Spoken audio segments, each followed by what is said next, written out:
On Global TV News Express, President Tinubu declares nationwide security emergency. In business, African Development Bank approves 500 million loan for Nigeria's energy transition. On the foreign scene, ECOWAS, African Union condemn military takeover in Guinea-Bissau. And in sport, the Tigers seek redemption in World Cup qualifiers.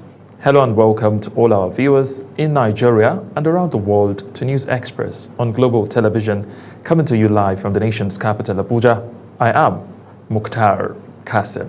A quick reminder that Global Television is on DSTV, channel 365, and on Star Times, channel 276. And now, the news and details. President Bola Tinubu has declared a nationwide security emergency and ordered the armed forces to recruit additional personnel following renewed attacks in Kebbi, Borno, Zamfara, Niger, and Kwara State. In a statement through his media team, the president sympathized with affected families, paid tribute to fallen soldiers, including Brigadier General Musa Uba, and urged Nigerians to remain vigilant while cooperating with security agencies. The declaration comes amid heightened fear after the killings of several civilians and the abduction of over 300 students in recent school attacks. Now, as President Bola Tinubu declares a state of emergency on security, experts say Nigeria's growing insecurity requires a new approach that brings formally traditional rulers into the nation's security framework. In an exclusive interview with Global Television, public policy analyst and conflict expert Lanre Adebayo said traditional institutions must become active partners in the fight against terrorism, banditry, and kidnapping. Zara Unasir has the details. The security challenge in Nigeria has evolved in recent years, and this has placed an enormous demand on security agencies to put an end to it. Security experts say the successes being recorded against terrorism in the country, if sustained, will make it easier for Nigerians to trust governments and deter measures. Nigeria continues to grapple with different security crises, ranging from insurgency and banditry to widespread kidnappings. These threats, many argue, are compounded by poverty, unemployment, and systematic corruption, leaving communities increasingly vulnerable. In this interview, conflict expert Lanre Adebayo stressed that traditional rulers, often the first point of contact in many communities, must be equipped, trained, and integrated into national security operations if the country hopes to achieve lasting peace. Traditional rulers in all the communities. There is nowhere in the country where you don't have traditional rulers. I think what we need to do is to see how we can integrate them into the security architecture of the country. Traditional rulers. They need to be trained, they need to be brought into the security architecture as part of strengthening the work of security agencies. Adebayo also called for the inclusion of retired military officers with years of combat experience, saying their expertise will strengthen coordination and intelligence gathering across troubled regions. Trained military officers who have retired. I think the security chiefs need to begin to explore that. There are some of them who had training in intelligence, who have been part of the military work. They can be brought, those who have the health, they can be brought into it. Some Nigerians shared mixed emotions following the recent release of abducted schoolgirls in Kebbi and Niger states, describing the relief but also the lingering fear created by recurring attacks. Release abducted 24 of them yesterday. It's a good one, but we need government to do more effort. Government, they tried. If they have been doing like this for the previous ones, we'll say they are trying. With insecurity evolving and communities on edge, experts insist Nigeria must rethink its approach. Integrating traditional rulers, they say, may be the missing link in building trust, improving local intelligence, and supporting security agencies in restoring peace across the nation. Zahra Unasir reporting for Global TV News.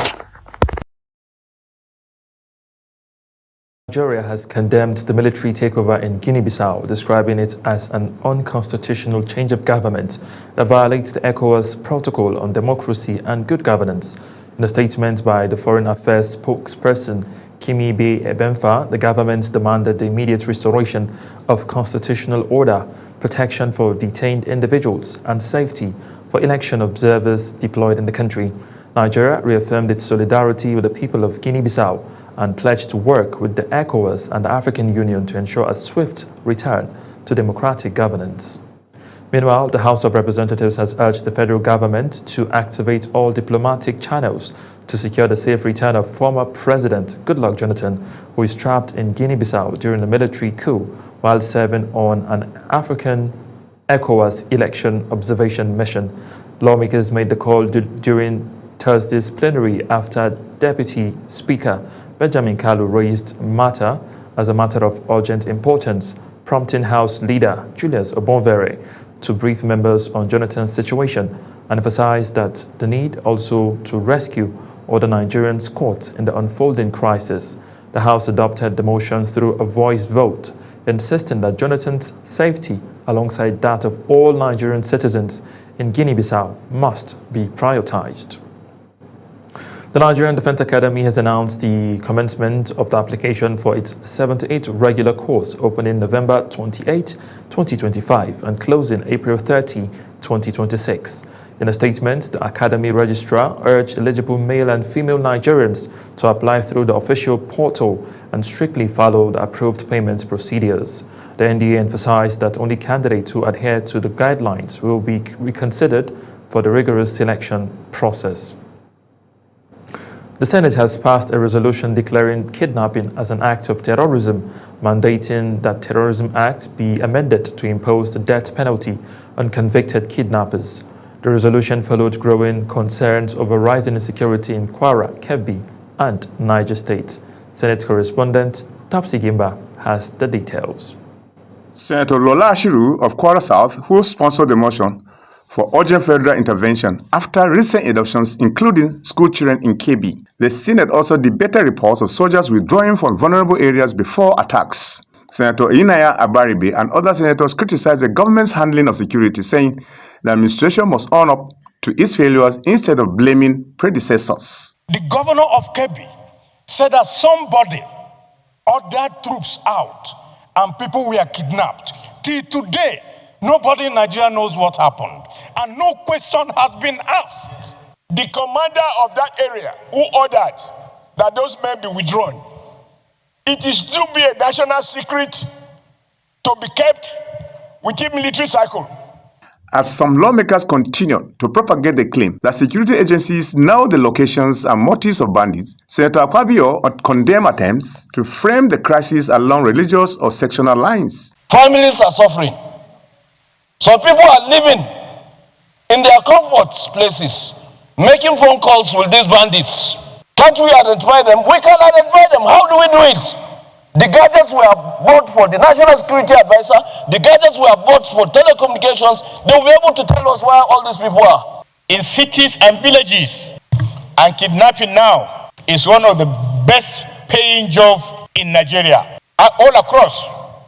In fact, kidnapping now pays more than oil. We can continue to buy arms and ammunition and platforms from other countries. But that is not the way to go in the long run. Because we bought the Super Tucanos. What happened? So the sensors that we needed. Let us use this opportunity to give the president or the leadership the necessary support in order to address this very serious problem of insecurity that is expanding. Senate President Godswill Akpabio described kidnappings as organized attacks aimed at destabilizing Nigeria's democracy. The laws of the Federation now on terrorism, anti-terrorism, all laws relating to terrorism and kidnapping, the penalty for kidnapping should be changed immediately to carry the maximum punishment of death. The new legislation aims to send a strong message against kidnappers amid nationwide security challenges. Topsy Gimba reporting for Global Television News. The House of Representatives resumed its special plenary on national security with passionate, blunt and emotional presentations from zonal caucus leaders Lawmakers say Nigeria is facing the most dangerous security moment yet and urge the federal government to act decisively. National Assembly correspondent Anita Patrick reports. Day 2 of the Rare Security Plenary opened with a charged mood as lawmakers presented raw accounts from their districts. From kidnappings to terrorism and the collapse of local policing, members agreed the nation is slipping into deeper danger. Leader of the South-South Caucus, Solomon Bob, condemned what he called the government's habit of negotiating with violent criminals, warning that ransom payments only encourage repeat attacks. He insisted that security agencies must pursue terrorists and kidnappers decisively, not treat them as misguided youths. We are appeasing terrorists. We are placating them. They engage in negotiation. You can't appease your way out of terrorism. From the North Central, the caucus leader, Idris Wase, delivered one of the session's most sobering reports. He detailed systemic failures, poor policing, ignored intelligence, infiltration of security recruitment by criminals, and a judicial system where suspects languished 4 years without trial. He warned that without urgent reforms, kidnappers will continue to operate with impunity. In the armed forces, I once spoke here. I lost one of the most gallant Nigerian soldiers, my cousin, Colonel Baku, in the course of this. I lost my younger brother, same mother, in Bama. The emotional peak came from Kafilat Ogbara, chairman of the House Committee on Women Affairs, who spoke on the trauma of adopted school children and the women left behind. She urged the House to legislate state policing and create safe school frameworks, warning that the psychological harm to victims, especially girls, lasts a lifetime. That the brief relief felt by the families of those that escaped is overshadowed by the agony of those still waiting for a knock on the door, for a phone call, for any sign of hope. We have seen the children. Where are the kidnappers? Nigerians are asking. As the debates continued, lawmakers agreed that negotiations with violent criminals must end, intelligence must be respected, and policing must be rebuilt from the local level. The House is expected to file a unified security resolution by the end of the session. From the National Assembly, Anita Patrick reporting for Global TV News. Former National Chairman of the All Progressive Congress, APC, and former Kano State Governor, Dr. Abdullahi Umar Ganduje, has condemned the deadly bandits' raids on Tsayawa, Shanono, and Bokwai communities, which left 3 people dead and several women and children kidnapped. A statement signed by Dr. Ganduje's Chief of Staff and former Commissioner for Information and Internal Affairs in Kano State, Muhammad Garba, noted that the former APC National Chairman described the attacks as tragic assault on communal peace. Dr. Ganduje extended his heartfelt condolences to the bereaved families and residents of the affected communities, calling for urgent, intelligence-driven action from the Kano State government. Now, across Africa, climate change is no longer an abstract idea. It is a daily reality for farmers, families, and young people who continue to struggle with floods, drought, and rising cost of living. In Abuja, climate advocates have gathered to close the African Activists for Climate Justice project, a 5-year initiative that has driven conversations, community actions, and policy engagements across Nigeria. Ubong Usoro has the details. In Abuja, activists, young leaders, and community organizers from different parts of the country converged for the final closeout meeting of the African Activists for Climate Justice, AACJ. For many of them, the gathering was more than a formal ceremony. It was a reunion of voices who have spent the last 5 years advocating, mobilizing, and pushing for climate justice across Nigeria. Climate change leader at Oxfam, Kenneth Akpan, emphasized the need to sustain community-driven climate initiative beyond the close of the AAC project. Healthy environment to thrive, knowing that we contribute less than 2% of the overall cost of the climate impact globally.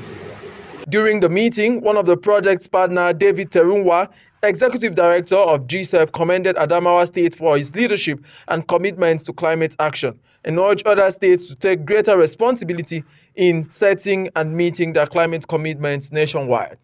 And I believe that subnational policies are critical to building climate resilience. As the AAC project comes to an end in Nigeria, climate advocates say the real work is only just beginning. They believe that with stronger political will, continuous community engagement, and sustained collaboration, states across the country can build a more resilient and climate-secure future for millions of Nigerians. Ubong Usoro for Global Television News. The First Lady of Zamfara State, Horoya Daudalawal, has officially flagged off the 2025 16 days of activism against gender-based violence with a strong call for collective action to eliminate all forms of violence, both physical and digital, against women and girls.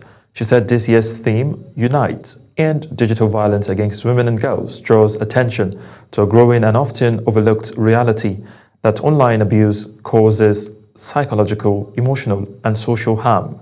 Nafisa Baba has the details. This year's theme focuses on the rapid rise of technology-driven violence, including cyber-stalking, online harassment, unsolicited sharing of private images, digital blackmail, and misinformation targeted at women and girls. Speaking at the launch of this year's 16 Days of Activism Against Gender-Based Violence, the Zamfara First Lady described gender-based violence as a growing threat to societal well-being and development. She expressed concern that digital platforms originally created for communication, learning, and innovations are increasingly being used as tools for harassment, cyberbullying, blackmail, and exploitation. She stressed that digital violence must be taken as seriously as physical violence, as both have lasting consequences. In this fast-growing digital world, our phones, our devices, and our social media platforms have become extensions of our lives. Sadly, they have also become tools for harassment, bullying, blackmail, exploitation, cyber-talking, and emotional violence. Online abuse is not virtual. It is cause of real pain, real trauma, and real harm. The Zamfara State Commissioner for Women Affairs and Social Development, Hajia Aisha Anka, reaffirmed the state government's commitment to protecting the dignity, safety, and rights of all citizens. She described gender-based violence as a major barrier to family stability, community development, and social progress. Today, we join the global community in raising our voices to demand an end to all forms of violence against women, girls, children, and vulnerable persons in our society. A call to action, a reminder that the well-being, dignity, and safety of every woman and girl must be protected at all times. Participants at the event urged victims of gender-based violence, whether online or offline, to speak up and seek help without fear. They also called on stakeholders, community leaders, and the media to intensify awareness campaigns to ensure that every woman and girl in Zamfara is protected. Nafisa Baba, Global TV News. Renowned Islamic scholar Sheikh Dahiru Usman Bauchi has died after a prolonged illness, ending a life of more than a century dedicated to Islamic scholarship and community service. Family sources confirmed his passing, describing his death as a major loss to Nigeria's religious community. Funeral arrangements are expected to be announced soon. You're watching the live broadcast of News Express. When News Express returns, the Tigers seek redemption in World Cup qualifiers. Details coming shortly, plus foreign and business stories on the other side of this break. Please stay with us.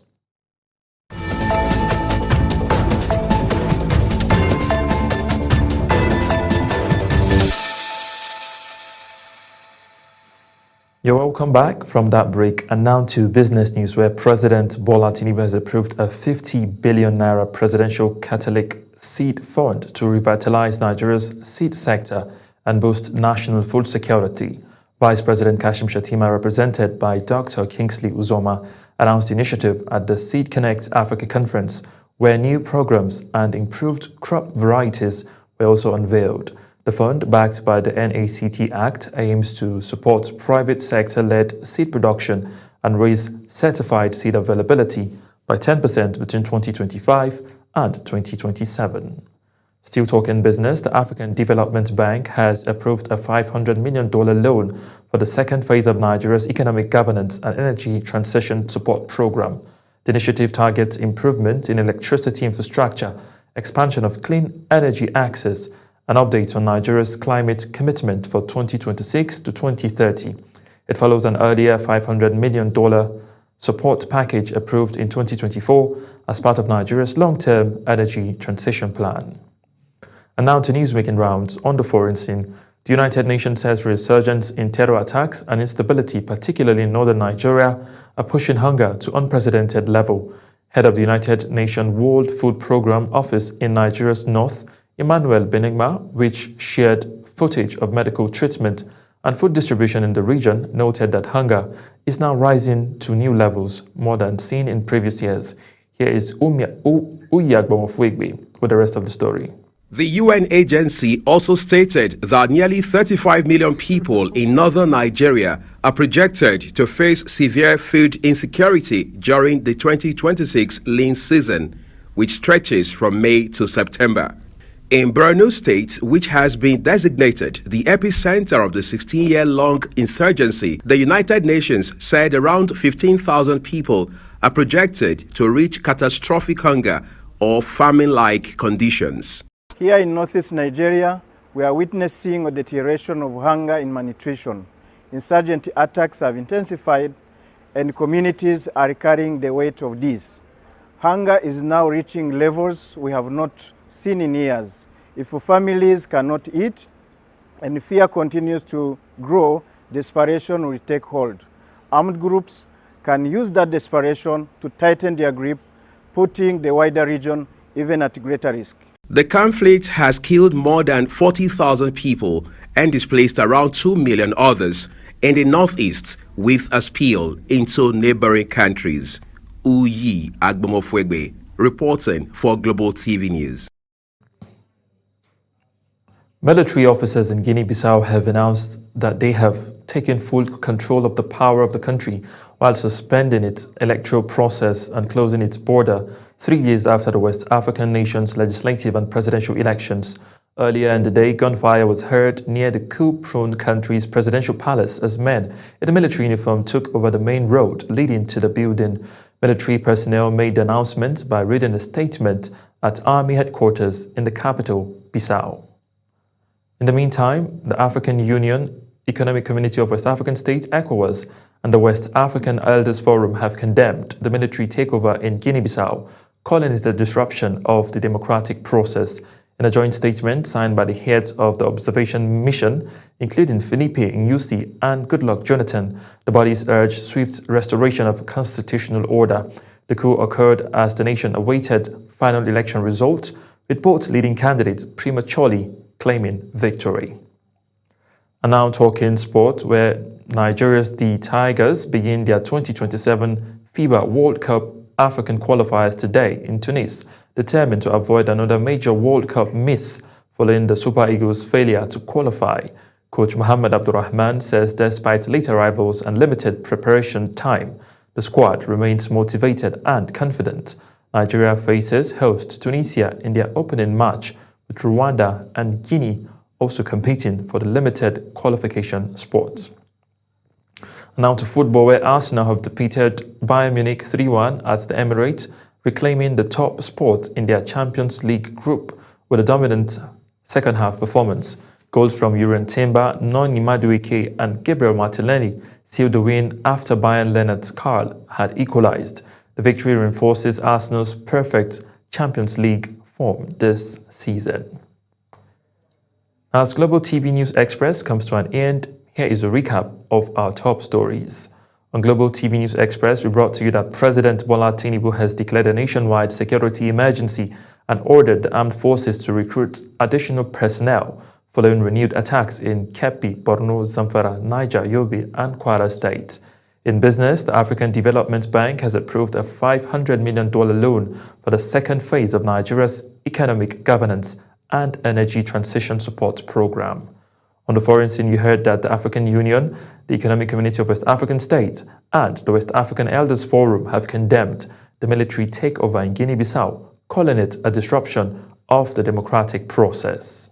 In sports, Nigeria's D Tigers begin their 2027 FIBA World Cup African qualifiers today in Tunis, determined to avoid another major World Cup miss following the Super Eagles' failure to qualify. Now that's it on News Express. A quick reminder that Global Television is on DSTV, Channel 365 and on StarTimes, Channel 276. Kindly follow us across all social media platforms. Now showing on your screen using at Global TV NG. I am Mukhtar Kasim, saying thank you for watching.